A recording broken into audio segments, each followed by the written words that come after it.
Bom, boa noite, Nildo, boa noite, Sérgio, boa noite, Lucas, obrigado pelo convite, enfim. É, eu, eu acho que um fato é central e nós temos que colocar no debate, acho que os camaradas que me antecederam levantaram esse tema, o fato de que, na verdade, o surgimento do PT, o protagonista principal desse programa, né, que está presente nas perguntas, ele surge no momento de ascenso da luta da classe operária no Brasil, de ascenso da luta proletária, mas de ausência da posição comunista, da ausência de uma posição proletária. De certa forma, os partidos comunistas, com os limites das suas posições anteriores, o PC, o PCdoB e os partidos que participaram da luta armada, ainda com uma visão, tinham, né, a visão limitada de que era preciso superar uma determinada fase, desenvolver ou romper com resquícios feudais, um capitalismo pouco desenvolvido no Brasil, e o Programa Democrático Popular se contrapõe a isso, afirmando a necessidade de ocupar o espaço nas instituições, defender a democracia como um caminho para também superar limites, problemas, pouco desenvolvimento do capitalismo, né? Ou até para um projeto antimonopolista, anti-imperialista, algo que nunca foi aplicado e que não teria como ser aplicado. Porque, objetivamente, essa crise do comunismo não se deu só no Brasil, se deu também em escala global. O eurocomunismo já tinha abandonado os princípios do marxismo, já defendia a transição pacífica, já defendia a presença no Estado, já defendia a necessidade a possibilidade de compor e gerenciar o capitalismo de uma forma mais humana, enfim, toda essa conversa furada. A União Soviética já caminhava velozmente para a regressão ao capitalismo, com um conjunto de transformações lá dentro, e a China já tinha iniciado, a partir de 78 também, todo o processo que vai culminar na transformação da China como um país integralmente capitalista e, na nossa concepção dos estudos que temos feito, imperialista. Então, o PT cumpre um papel que foi fundamental à classe dominante no Brasil. Colocar este ascenso da luta de classes, naquele momento, dentro de uma caixinha que pudesse ser controlada. Encaminhar esta indignação, esta rebeldia, este movimento real e concreto de enfrentamento aos problemas que se vivia na classe operária e no povo brasileiro, para uma possível solução via Estado, via instituição, o que é uma expressão desse limite da compreensão do marxismo, que os camaradas, né, que me antecederam relataram. Quer dizer, você acreditar que é possível, que o Estado é um elemento neutro, né? Você acreditar que é possível gerenciar o capitalismo, que é possível gerenciá-lo de forma, aí você carrega de adjetivos, um capitalismo mais humano, com geração de emprego e renda, com desenvolvimento social, com justiça, com responsabilidade, enfim. O que, óbvio, qualquer retorno aos princípios básicos, ao manifesto do Partido Comunista, está dito qual é a função do Estado, é o comitê gestor da burguesia. Você tem que tomá-lo por uma revolução, você tem que destruí-lo, inclusive, se pretende objetivamente transformar a relação de produção. Este quadro vai se aprofundando, quer dizer, o PT vai conseguindo algo que o PSDB e outros partidos não conseguiriam, que é ir para dentro do movimento operário, do movimento popular, pela ausência dos comunistas, pelo fato de que esta crise do nosso campo já meio que não colocava a posição proletária em disputa, ela não se apresentava no debate, para afirmar o seguinte: olha, calma um pouco, certo? O caminho é eleger nossos candidatos, ocupar o espaço. E o problema vai além, inclusive, da questão parlamentar, do cretinismo eleitoral, dessa coisa toda. Isso se dá também na estrutura sindical.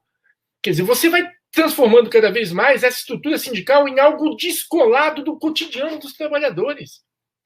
E isso vai ficar muito mais claro a partir de que o PT vira governo. Você tem, assim, uma quantidade enorme de exemplos, não só a entrada dos milhares de dirigentes sindicais e populares na estrutura do governo, cada vez mais nos conselhos, e o esvaziamento da luta concreta, da luta nos locais de trabalho, de moradia, cada vez mais a capacidade de abafar esta resistência e colocá-la, vamos dizer assim, para uma alternativa de política econômica, como esse processo vai se aprofundando. Nós podemos ver que quando, a partir de 2013, e você começa a ter levantes populares que expressam insatisfação, o PT vai usar um conjunto de instrumentos do Estado e da sua presença sindical para tentar abafar esse processo. Me lembro dos grandes levantes nas obras de construção nesse país. O caso de Belo Monte, Giral e Santo Antônio, né, quando CUT e PT, CUT e Força Sindical em conjunto, e lá fora do canteiro de obra, o Exército e a Polícia se mobilizaram para abafar essas resistências. Me lembro na época das obras da Copa do Mundo e das Olimpíadas, quando o PCdoB, no Ministério dos Esportes, dizia que as greves dos operários eram greves antinacionais, porque queimavam a imagem do país. Enfim, esta função ao capital, dificilmente o PSDB poderia cumprir. Dificilmente um outro partido burguês poderia cumprir. E o PT pôde cumprir essa função. Fundamental. A massa esperava. Pela ausência da posição proletária, era esta alternativa que se apresentava. Elegeu o PT 4 vezes. E as coisas pioraram. Neste período ainda, com as transformações na divisão internacional do trabalho, com o aprofundamento cada vez mais da China como uma gigantesca demandante por bens primários, com aquilo que o Delfim Neto chegou a falar na época, né, a China se apresentando como o estado da arte para o capital, né, o deslocamento das empresas para lá porque encontravam uma força de trabalho sem paralelo. Tem uns que dizem que isso é socialismo, ou havia para o socialismo.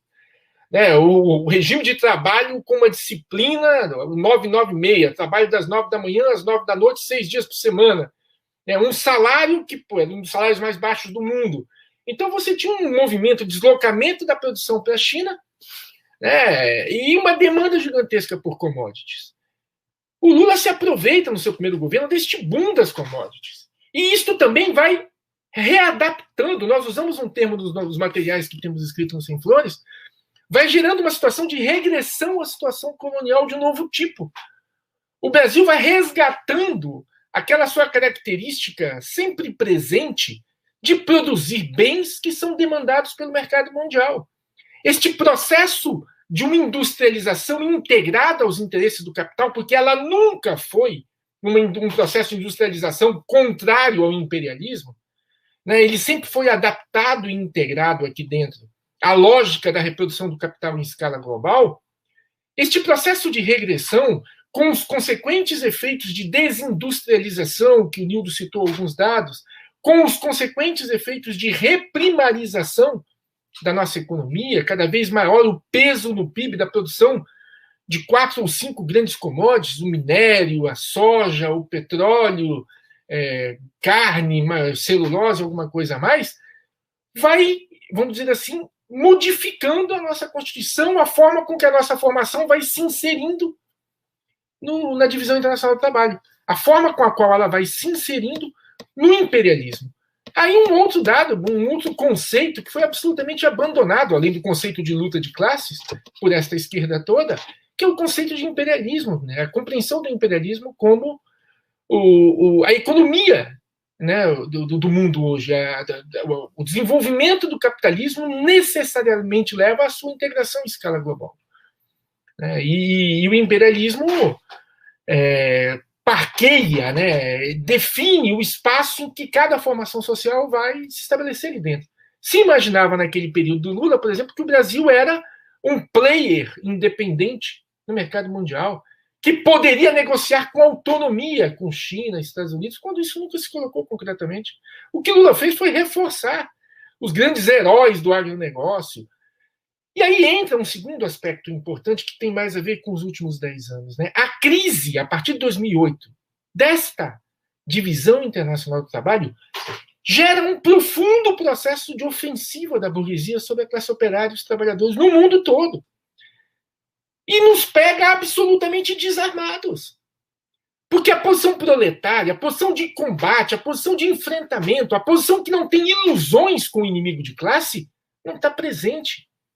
Nós passamos a acreditar que os deputados, os governadores, os parlamentares eleitos por este campo da esquerda, ou a estrutura sindical, ou a justiça trabalhista, ou o Ministério Público, ou a mídia pudessem ser elementos independentes, não iriam permitir este retrocesso, esta regressão à situação que nós estamos vivendo.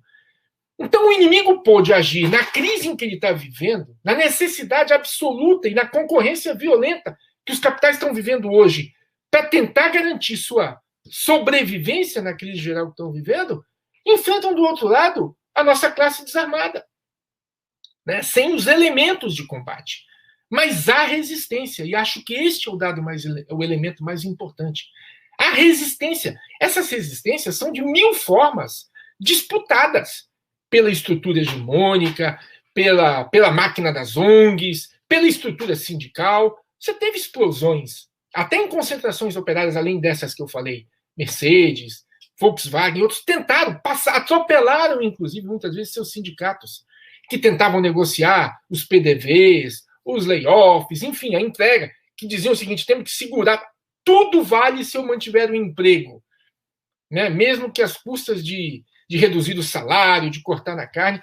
Trabalhadores tentaram, vamos dizer, se enfrentar, se chocar com isso, passar por cima disso. No ano passado, nós vimos vários exemplos também de resistência nos bairros de periferia. É neste sentido que eu acho que os comunistas devem retomar a sua prática.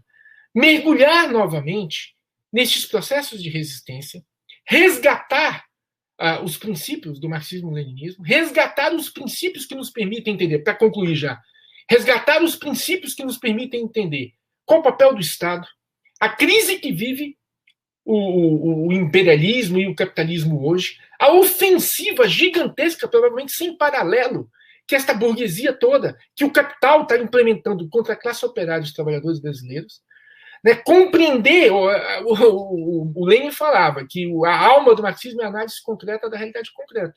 Compreender a situação em que o Brasil está inserido nisso, afastar as ilusões institucionais, de gestão do capital, e se voltar novamente aos princípios e preparar a resistência, que é possível, que tem espaço, para que ela não fique na mão, obviamente, da direita fascista, das igrejas neopentecostais, para que ela não fique na mão de qualquer outra posição que possa disputá-la numa possível, e eu acho que isso tende a acontecer, num possível nível de ascenso, de crescimento da resistência proletária, operária, do povo em geral.